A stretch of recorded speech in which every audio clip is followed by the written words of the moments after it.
Hello friends, आज आपण बनवणार मूग डाळ हलवा. तर त्यासाठी मी 1 वाटी मूग डाळ घेतली होती. ती 2 तास भिजवून मिक्सरमधून जाडसर अशी वाटून घेतली आहे. आता इकडं आपल्याला तूप घालायचं आहे. तूप घातलं आहे. आता मी याच्यात रवा 2 चमचे बेसन असं घालणार आहे आणि छान आता बिस्किटसारखा कलर येईपर्यंत ते छान परतवून घेणार आहे तुपात.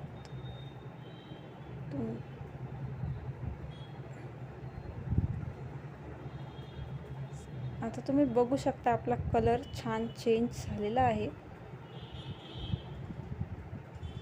आता आपण याच्यात घालणार आहोत मूग डाळीचं पेस्ट आणि आपल्याला आता सतत मिक्स करत राहायचं आहे.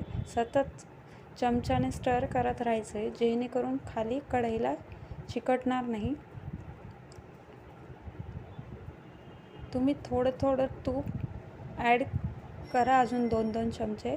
मला जवळपास 1.5 वाटी तूप लागलं होतं. आणि मी एकीकडं आता पाणी घेऊन त्याच्यात साखर तुमच्या आवडीनुसार घाला आणि केसरचे धागे घालून मी 1 बॉईल काढून घेतला आहे आणि गॅस बंद केलेला आहे.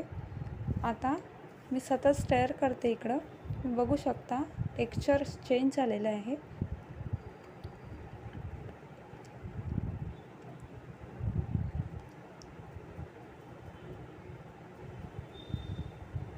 आता मी याच्यात ड्रायफ्रूट्स घालणार आहे. मी याच्यात बारीक केले ड्रायफ्रूट्स आणि घातले. मी नंतरही घालणार आहे.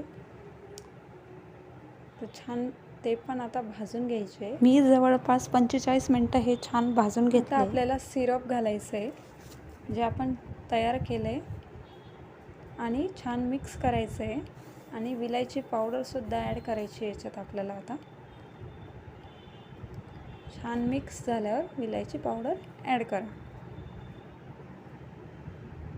आणि गाईज छान मस्त शिजवून घ्यायचं आहे आपल्याला.